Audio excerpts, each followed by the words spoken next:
আসসালামু আলাইকুম রহমতুল্লাহি ওবারাকাতু। স্টোরি এরেনা অব ইসলামে আপনাকে স্বাগতম। মালিক ইবনে দিনার রহমতুল্লাহ আলাইহি ইরাকের কুফা নগরীতে জন্মগ্রহণ করেছিলেন। ভারতীয় উপমহাদেশেও তিনি এসেছিলেন ইসলাম প্রচারের জন্য। দুনিয়া বিমুখতা, আল্লাহ ভীরুতা তার অন্তরে জায়গা করে নিয়েছিল। তিনি দ্বিতীয় হিজরির বিখ্যাত সুফি ও ইসলাম বিশ্লেষক ছিলেন। একজন মদখোর থেকে তিনি পৃথিবীর খ্যাতনামা ইমাম হয়েছিলেন। একদিন একটা স্বপ্ন তার জীবনকে পাল্টে দিল। একদিন লোক ভরপুর এক মাহফিলে তিনি বক্তব্য দিচ্ছিলেন। শুরুতেই এক শ্রোতা তাকে প্রশ্ন করল, আপনার বক্তৃতা পড়ে শুনব, আগে একটা প্রশ্নের উত্তর দিন। বছর 10 আগেও আপনাকে মাতাল, খারাপ কাজ ছাড়া ভালো কাজে দেখিনি কখনো, অথচ আজ আপনার এত পরিবর্তন। শ্রোতার এমন প্রশ্নের উত্তরে তিনি বললেন, তবে শুনুন, সেদিন ছিল শবে কদরের রাত। শহরের মদের দোকানগুলো ছিল বন্ধ। এক দোকানিকে অনুরোধ করে মদ নিয়ে চলে এলাম বাসায়। রাতে মদ ছাড়া ঘুমই আসতো না আমার। সেদিন বাসায় ঢুকেই দেখি আমার স্ত্রী নামাজ আদায় করছে। তাই আমি চুপিসারে আমার ঘরে চলে এলাম। টেবিলের উপর রাখলাম বোতলটা। হঠাৎ দেখি আমার 3 বছরের মেয়েটা দৌড়ে আসছে। টেবিলের সাথে ধাক্কা লেগে মদের বোতলটি পড়ে ভেঙে গেল।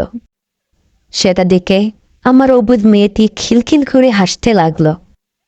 আমার অবুঝ মেয়ে বলে তাকে কিছু বলতেও পারছিলাম না। তাই ভাঙা বোতলটি ফেলে দিয়ে ঘুমিয়ে গেলাম। সে রাতে আর মদ খাওয়া হলো না আমার। এভাবেই চলে গেল আরো 1 বছর। আবারও চলে এলো লাইলাতুল কদর। অভ্যাস মতো আমি এবারও মদ নিয়ে বাসায় ফিরলাম। হঠাৎ বোতলের দিকে তাকাতেই কান্নায় আমার বুক ভেঙে এলো। কারণ 3 মাস আগেই আমার সেই ছোট্ট মেয়েটি ইন্তেকাল করেছে।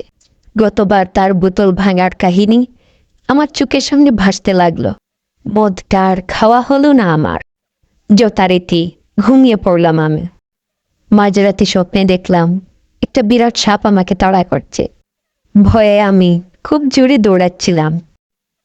পথিমধ্যে এক দুর্বল বৃদ্ধকে দেখে অনুরোধ করলাম আমাকে রক্ষা করতে, কিন্তু বৃদ্ধ বলল, আমি খুবই দুর্বল এবং ক্ষুধার্ত, এই সাপের সাথে আমি পারবো না।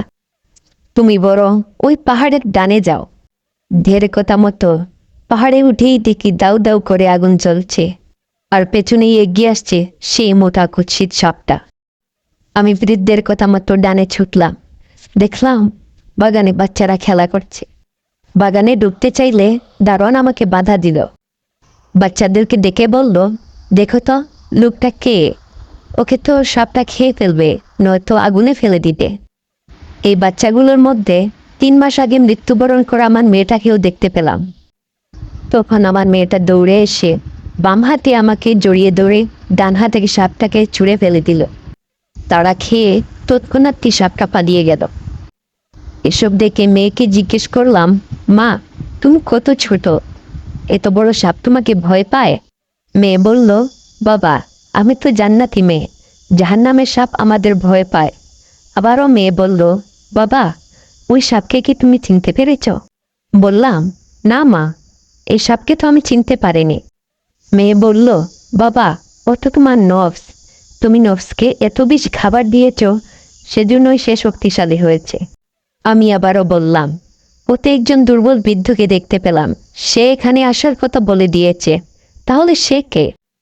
তখন মেয়ে বলল, বাবা, সে তো তোমার রূহ, তুমি রুহুকে কোনোদিন খেতে দাওনি, সেজন্য সে দুর্বল হয়ে গেছে।